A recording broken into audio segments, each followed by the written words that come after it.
Hi everyone, how are you today? Let's learn psychology with me. Today, we will learn about acquisition of memories and the working memory system. Let's get started. Acquisition, storage, and retrieval. Acquisition means gaining information and placing it into memory. What happens next? After you gain the information, then you move the memory to the storage, and then you will remember it. When you need the information again, you will retrieve it. That's how the diagram looks: acquisition, storage, remember, and then retrieval.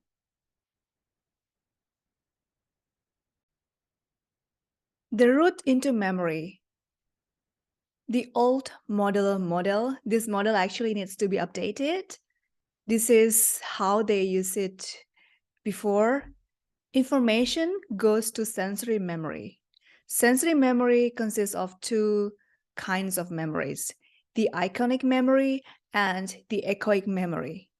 The iconic memory is the visual input. You see things visually, while the echoic memory is the auditory input. It's the thing that you hear. It's auditory input.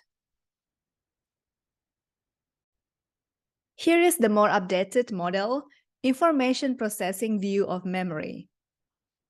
Let's see the diagram. Incoming information. When the information comes, it goes to sensory memory. Here, the information is held for a very short time, for about 1 to 2 seconds only.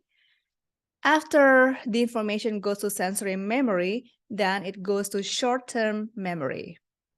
Here, when you have the information in the short-term memory, you can either keep it forward, move it forward to long-term memory, where you keep it for a longer period, or you may lose the information.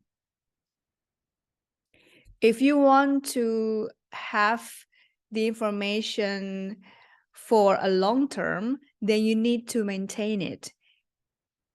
So in this period, in this short-term memory, you can actually maintain the memory maintenance via rehearsal. That means if you want to remember, let's say, one new word, then you have to keep repeating it. You have to rehearse it. That's why you will remember it. Once you are in the short-term memory, you can still retrieve something from long-term memory. Sometimes when you work on something, you use your short-term memory, but when you need another information that is actually kept back then in your mind, in your long-term memory, you can retrieve it.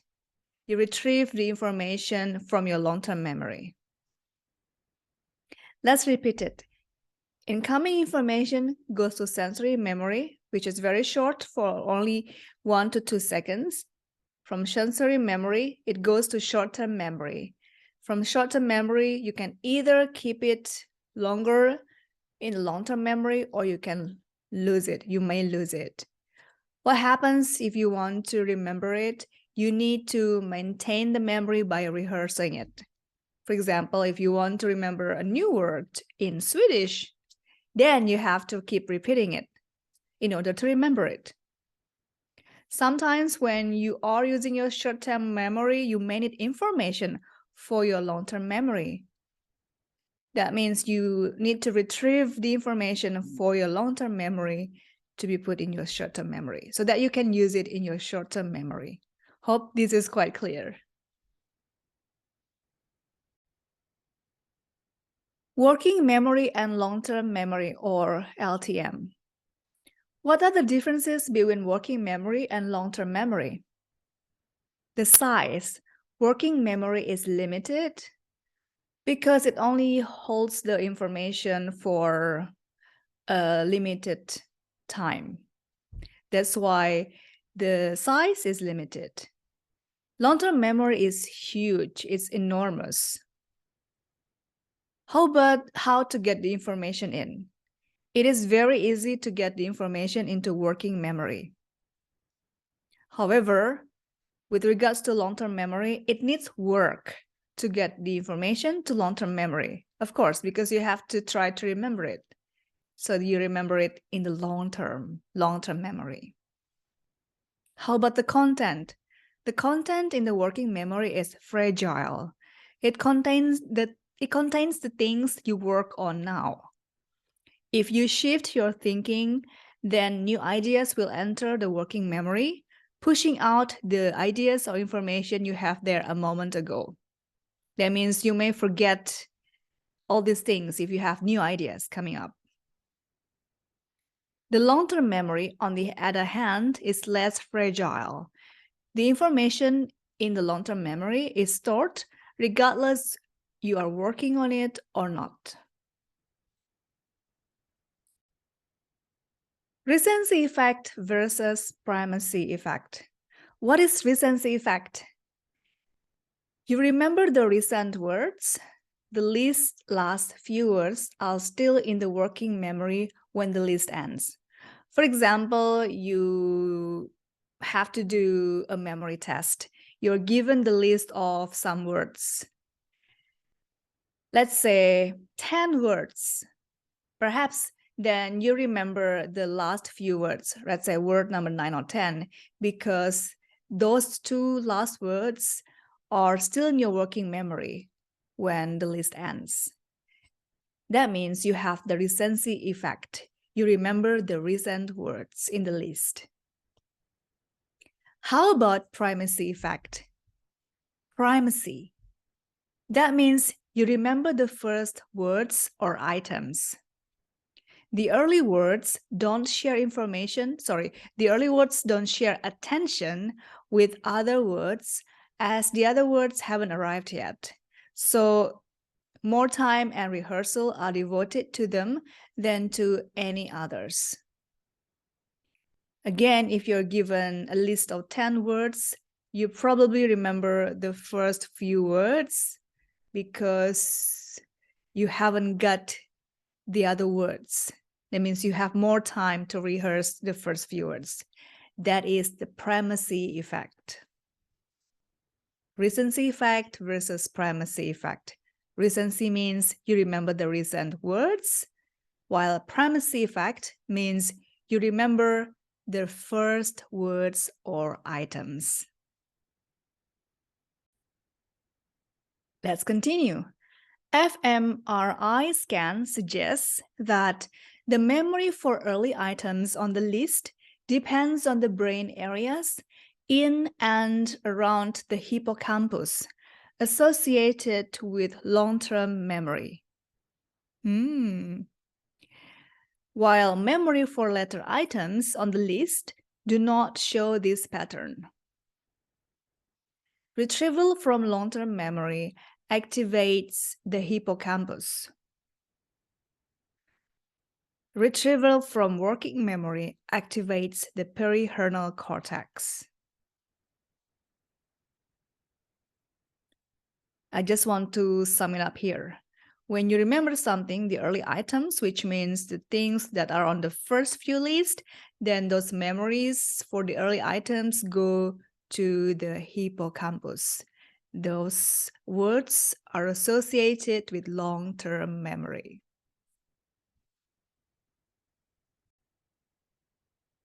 What is the function of working memory? You use working memory when you have multiple ideas in your mind, multiple elements you try to combine or compare. Measurement of working memory. Digit span.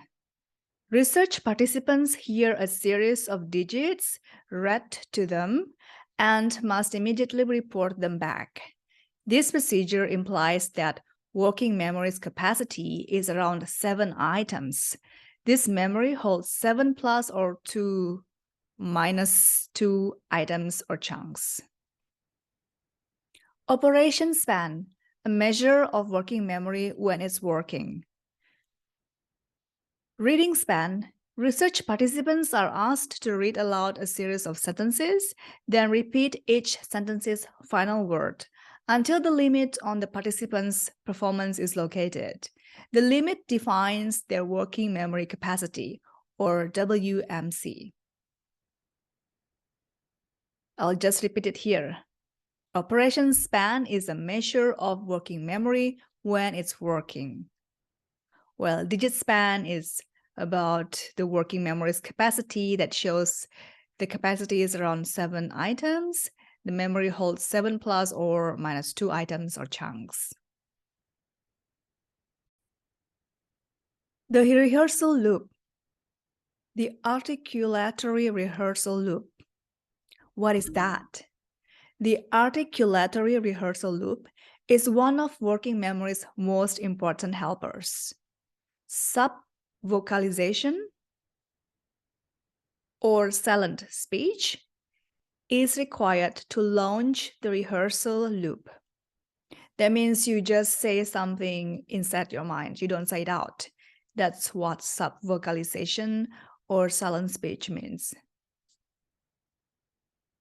This production by the inner voice produces a representation of the target numbers in the phonological buffer, a passive storage system used to hold a representation, an internal echo of recently heard or self-produced sounds. This means you create an auditory image in the inner ear. When this image starts to fade away after a second or two, you then subvocalize the numbers gained to create a new image, sustaining the material in this buffer. The working memory system. Working memory has some helpers: visual spatial buffer, episodic buffer, phonological buffer, as well as the inner hand and sign language. Central executive control processes are needed to 3 things: to govern the sequence of thoughts and actions, to enable you to set goals, make plans to reach the goals, and select the steps to implement the goals. The last one, it also helps you when you want to raise above your habit or routine to tune your words to current circumstances. For example, I usually do Qigong exercise once a day. Qigong is a very good exercise for my back and as well as my health and my soul. I want to raise above it. That means, okay, perhaps I need to do Qigong exercise twice a day. Then it's my central executive control that actually motivates me. Come on, Birdie, you can do Qigong exercise twice a day. Yes. That's my central executive control, helps me to raise above my habit or routine. I will sum it up again. Central executive control processes are needed to 3 things: govern your sequence of thoughts and actions. Second one, enable you to set goals, make plans to reach the goals, and then select the steps to implement your goals. Number 3, it also helps you when you want to raise above your habit or routine, to tune your words to current circumstances.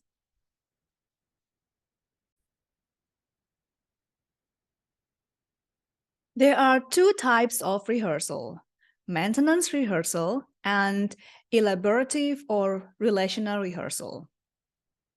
What are the differences? Well, maintenance rehearsal, you just focus on the things that you want to remember without connecting them with other things that you already know and how they relate to each other. You don't focus on the meaning of the information or material. This happens, for example, when you just read a novel or you read a textbook as if you read a novel. You just read the text. If you read a text without trying to understand the meaning, then it means you learn it using maintenance rehearsal.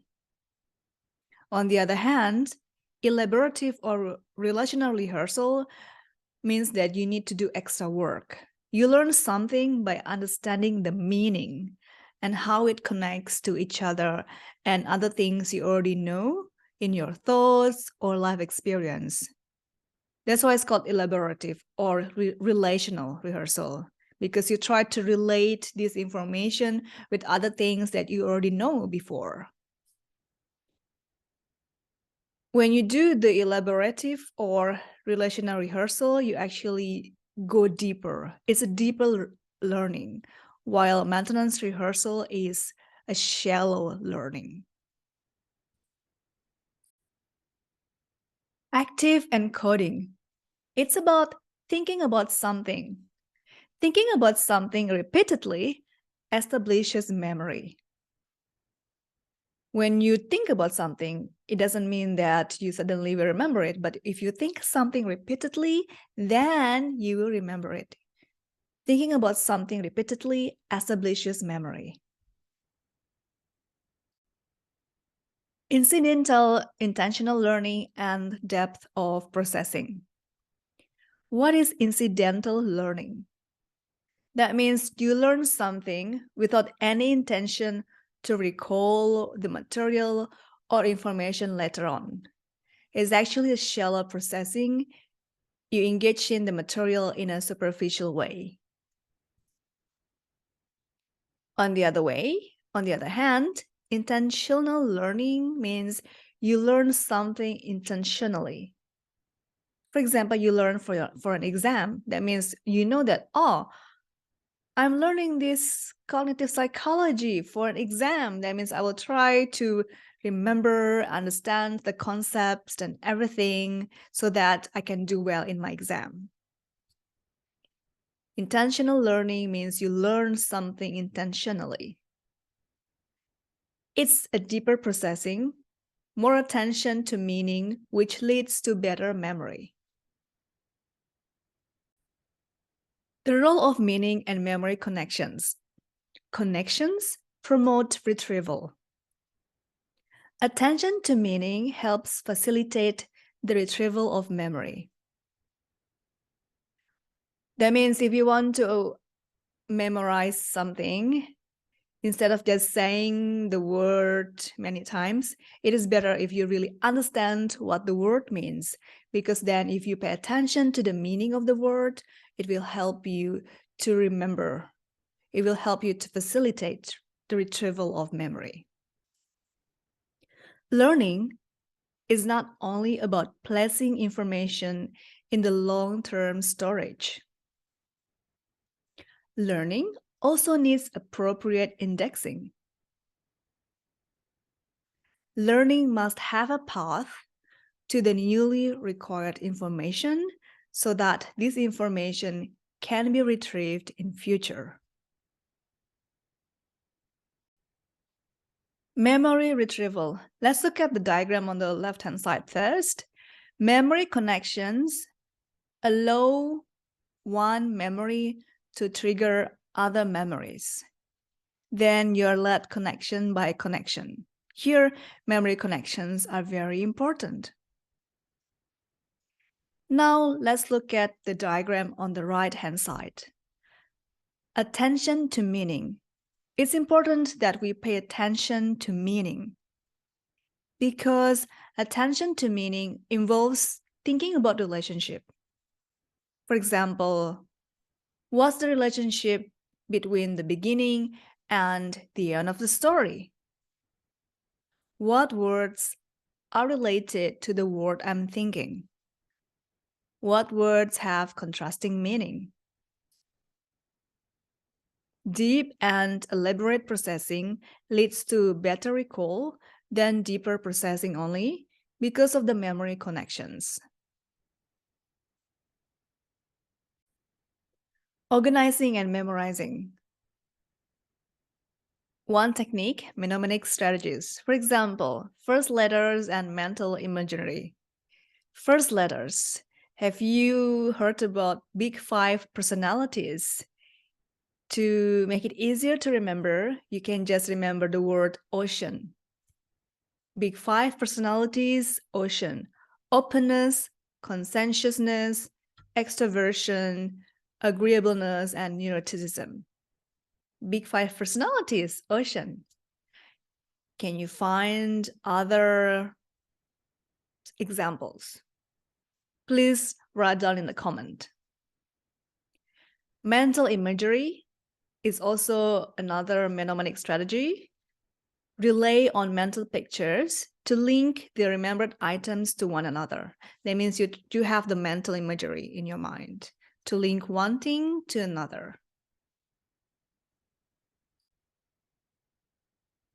Mnemonics has negative sides though. For example, you don't really understand the material and multiple connections because you probably just try to remember the abbreviations. Little time to think of other possible connections that may help you understand the material better. Understanding and memorizing. If you understand an information, then you will be able to memorize it better. The most important thing to remember is to understand the meaning of that information. Next time you want to remember something, remember to pay attention to the meaning of the word. Then you'll be able to remember it better. What is the summary of this memory acquisition? Memory depends on connections among ideas. Connections created by the steps you take to organize and understand the material. Meaning is very important if you want to remember information or if you want to remember something. Do you understand the meaning? Connections to other knowledge or memories, you can connect the new material to. If you want to learn something new, then it's a good idea if you can connect that information to other things that you already know from the past. That way, you will have a better memory. Well, that's it for today. Thank you so much for learning cognitive psychology with me. Hope you enjoy it. I'll see you next time.